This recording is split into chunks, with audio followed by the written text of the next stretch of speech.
2022년이 시작됐습니다. 다들 기분 좋게 한 해 시작하셨나요? 코로나19 재확산으로 어려운 상황이지만 위드 코로나 정책이 자리를 잘 잡아서 희망찬 경제 소식 그리고 취업 소식 저희 고용브리핑 365에서 전해드릴 수 있었으면 좋겠습니다. 그런 의미로 오늘 최지숙 기자가 특별한 이슈를 준비했습니다. 최 기자, 어떤 이슈 준비하셨나요? 네, 일자리와 관련해서 올해부터 달라지는 것들이 이제 어떤 것들이 있는지 이슈픽에서 꼼꼼히 짚어보려고 준비했는데요. 먼저 지난 1일부터 바로 시행된 게 있죠. 바로 최저임금입니다.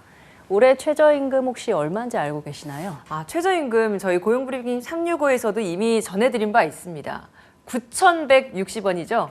네, 맞습니다. 지난 1일부터 법정 최저임금은 지난해 8,720원에서 5% 오른 9,160원이 적용됩니다.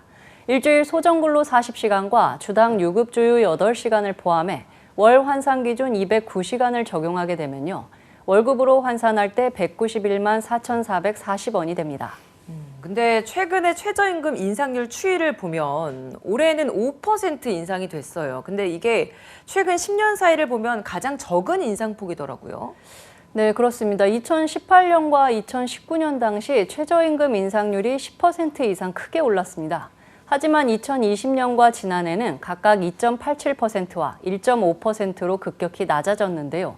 그런데도 경영계는 경영계대로 또 근로자는 근로자대로 불만이 나오기도 했습니다. 현 정부에서 최저임금 10,000원을 목표로 내세웠지만 코로나19 여파를 피해갈 수 없었기 때문입니다.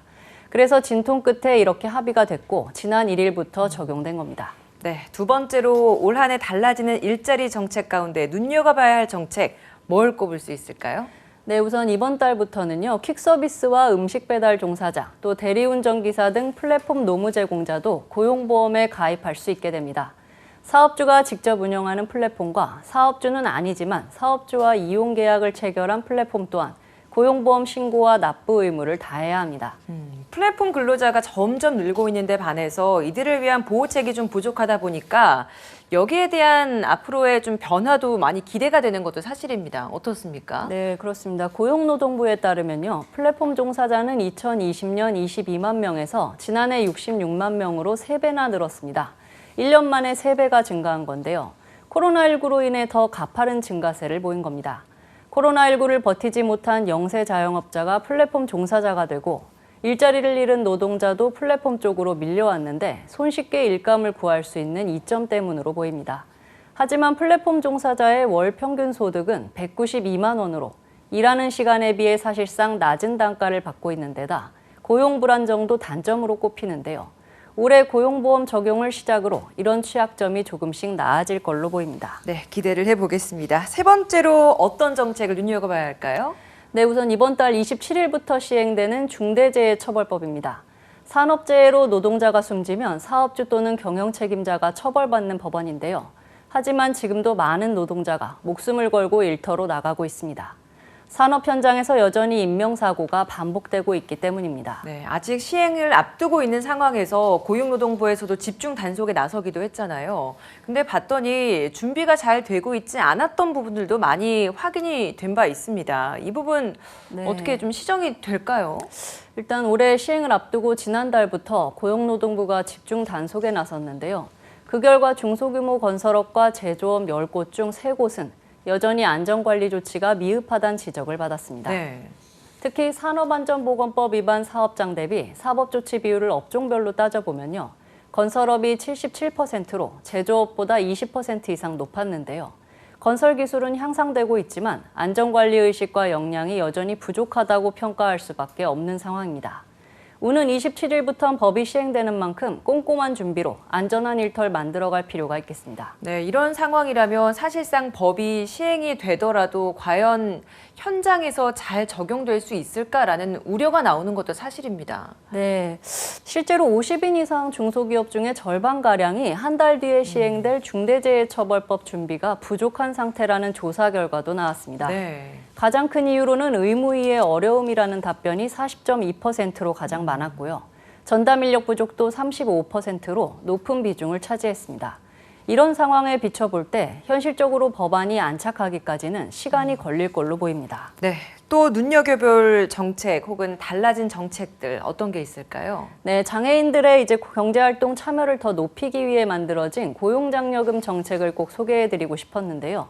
장애인 고용촉진법상 장애인 고용 의무가 없는 상시근로자 수 5에서 49인 사업주가 지난 1일 이후 장애인 근로자를 새로 채용해 6개월 이상 고용을 유지하면요.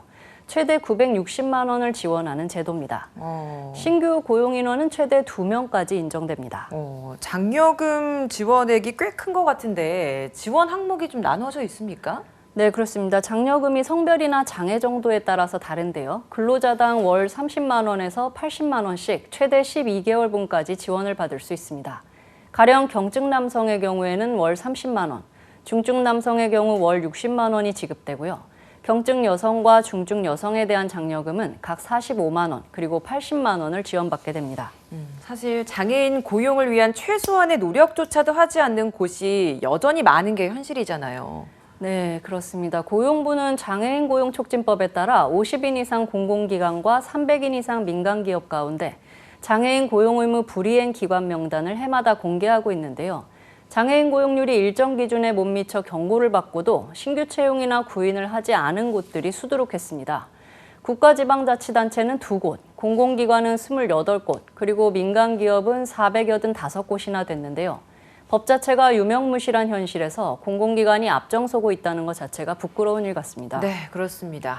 청년들 취업도 큰 문제 중에 하나였는데 청년 취업을 돕기 위한 일자리 정책 사업도 신설된 항목들이 있다고 들었어요. 이 네. 소식도 좀 전해주시죠. 네, 그렇습니다. 대표적인 게 일단 올해부터 신설된 청년 일자리 도약 장려금 사업인데요. 이 사업은 중소기업이 청년을 채용하면 1인당 월 80만 원씩 12개월, 총 960만 원의 인건비를 지원합니다. 지원 대상 규모는 14만 명인데요. 연평균 고용보험 피보험자 수가 5인 이상인 기업을 우선 지원하게 됩니다. 네. 올해부터 달라지는 일자리와 관련한 주요 정책 소개해드렸는데요. 정책이 현장에서 단단히 뿌리내려서 더 많은 근로자가 혜택을 보기를 바라보겠습니다. 오늘도 최지숙 기자와 함께했습니다. 고맙습니다. 감사합니다.